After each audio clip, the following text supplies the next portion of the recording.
नमस्कार मित्रों, mission educator में आपका बहुत बहुत स्वागत है।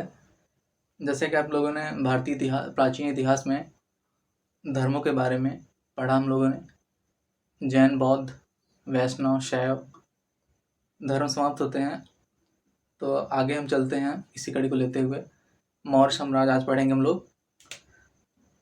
ये देखते हैं मौर्य साम्राज्य।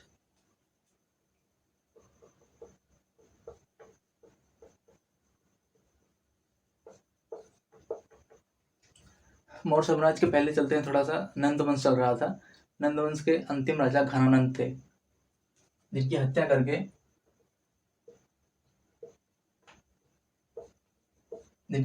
चंद्रगुप्त सिंहासन पर बैठते हैं और मौर्य वंश का संस्थापक जिसे कहा जाता है चंद्रगुप्त। आइए इनके बारे में जानते हैं। पहले स्रोत के बारे में देख लेते हैं कि हमें मौर्य साम्राज्य का स्रोत कहाँ कहाँ से मिलता है। अर्थशास्त्र से, ये अर्थशास्त्र कौटिल्य का है।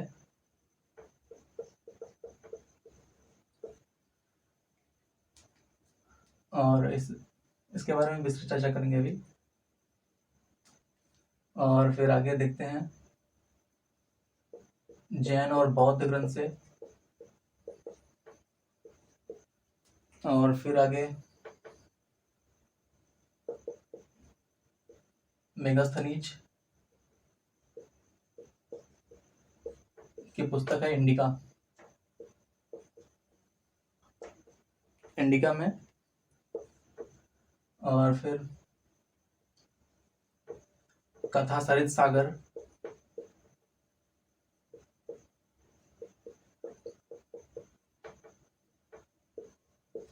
जो सोमदेव का है। और मुद्रा राक्षस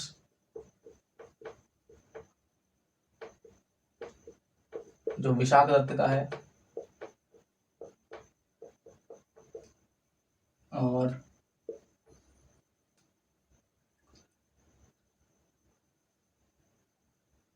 इत्यादि हम लोग इन्हीं पर चर्चा करेंगे हम लोग।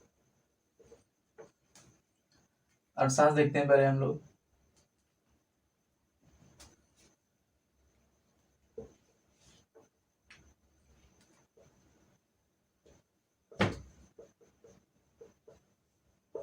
इसमें राजनीति के बारे में बताया गया, राजनीति के बारे में, ना कि इकोनॉमिक्स वाला, इको वाला।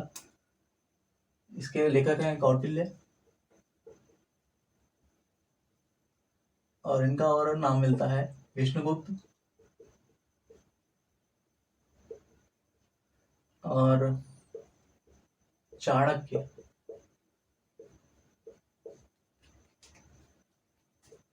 अर्थशास्त्र में 15 भाग हैं और इसमें 180 प्रकरण हैं, 6000 श्लोक हैं। और बात करें हम सप्तांग सिद्धांत की।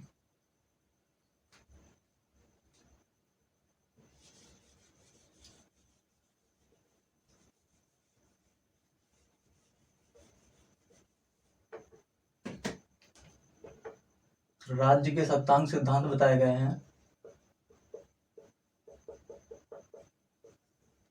कौटिल्य के द्वारा, जिसमें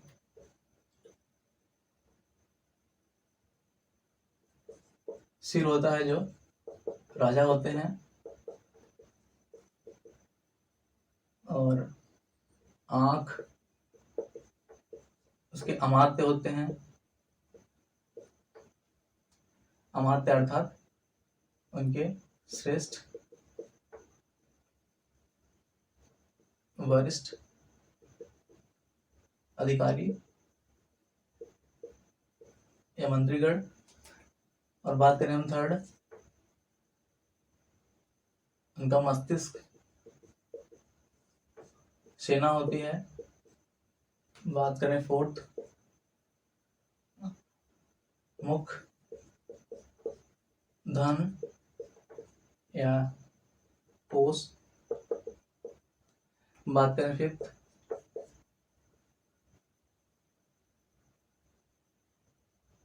उनकी बाहें दुर्ग या किला होती है। बात करें हम 6, कान उनके मित्र होते हैं राज्य के। और 7वां बात करें लास्ट, जंघा, इनके जनपद या राज्य क्षेत्र होते हैं। तो सप्तांग सिद्धांत के अंतर्गत राज्य के 7 अंग बताए गए हैं कौटिल्य के द्वारा, जो इस प्रकार हैं: सिर अर्थात राजा, आंख अमात्य, मस्तिष्क सेना, मुख धन कोश, बाहें दुर्ग और किला, कान मित्र, जंघा जनपद या राज्य क्षेत्र। और इनके अर्थशास्त्र में ही सूत्र को आय बताया गया है, अर्थात वो सेना में भर्ती हो सकते थे। और आइए आगे चर्चा करते हैं जैन और बौद्ध की।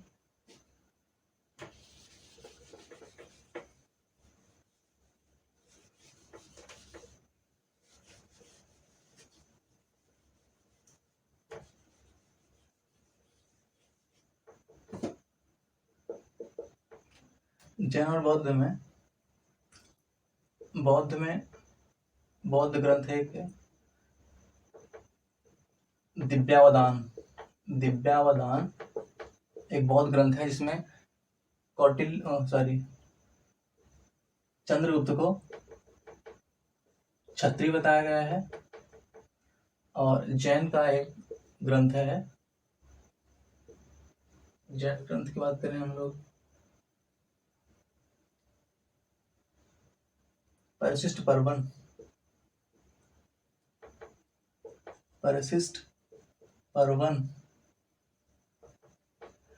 पर्वन में भी क्षत्रिय बताया गया है, दिव्यावदान में भी क्षत्रिय बताया गया है।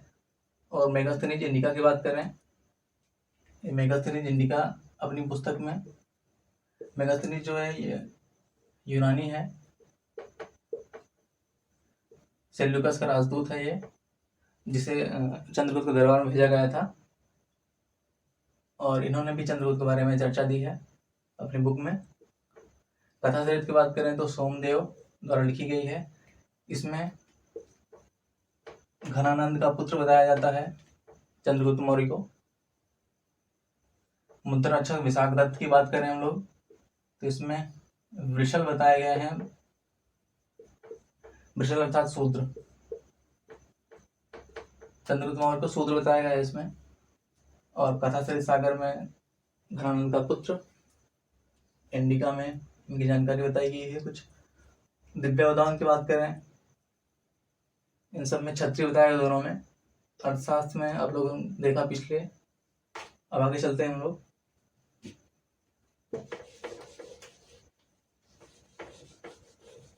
चंद्रगुप्त मौर्य के बारे में।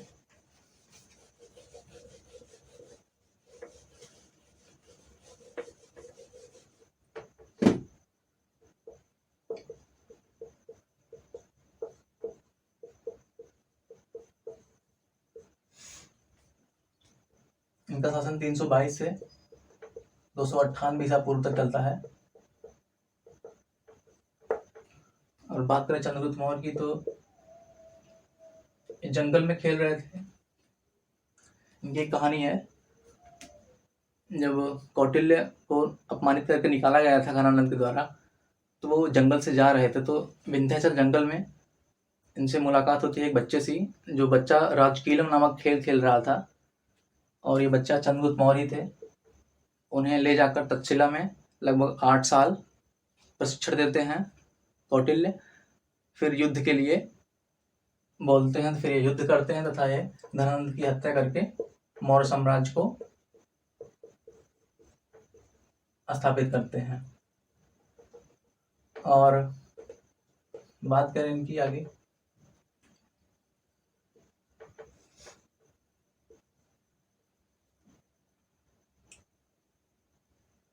इनकी उपलब्धियों के बारे में देख लेते हैं।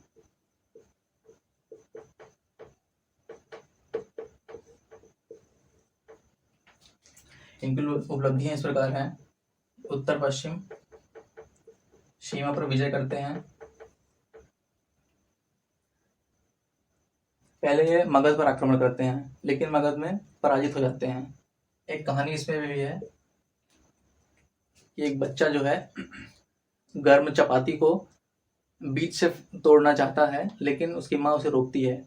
कहती है जो गलती चंद्रगुप्त मौर्य ने किया है वो गलती तू कर रहा है, क्योंकि किनारे से अगर खाएगा तो नहीं चलेगा।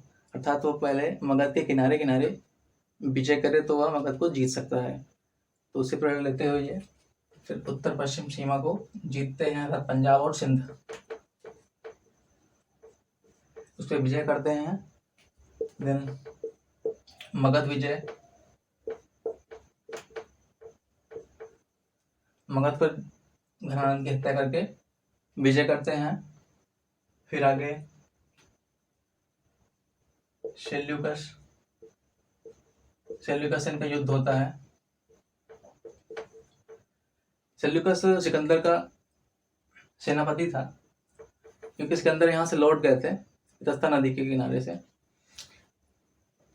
तो उनकी अधूरी जो उनके सपना था पूरा करने का, भारत विजय करने का, उनको पूरा करने के लिए सेल्यूकस सोचता है कि हम आक्रमण करेंगे भारत पर, और वह काबुल के मार्ग होते हुए सिंध नदी पार करता है तथा सिंध पर इनका कब्जा रहता है चंद्रगुप्त मौर्य का।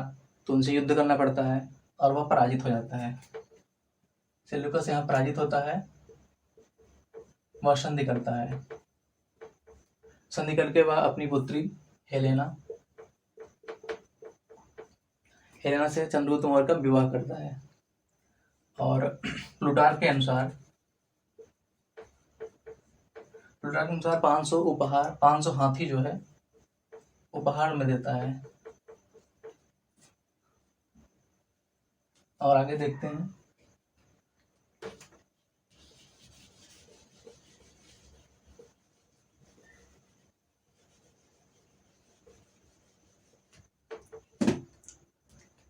पांच हाथी उपहार में देता है। फिर आगे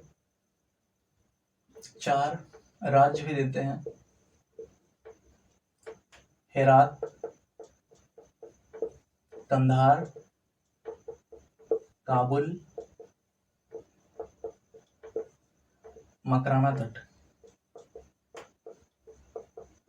4 राज्य भी उपहार के रूप में देते हैं और अपना राजदूत भी भेजते हैं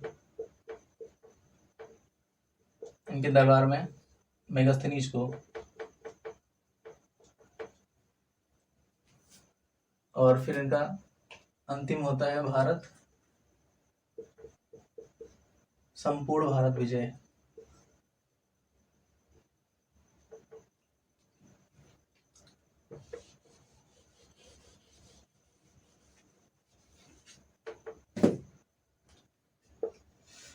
प्लूटार्क के अनुसार माना जाता है कि लगभग 6 लाख सेना के साथ इन्होंने पूरे भारत को रौंद डाला था, अर्थात पूरे भारत में विजय प्राप्त की थी। इनकी सीमा बताई जाती है उत्तर में कश्मीर से लेकर मैसूर तक, दक्षिण में पश्चिम में हिंदकुश पर्वत से लेकर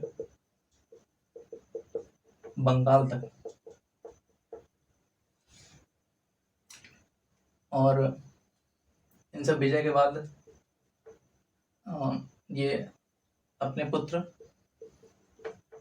सिंहसेन अर्थात बिंदुसार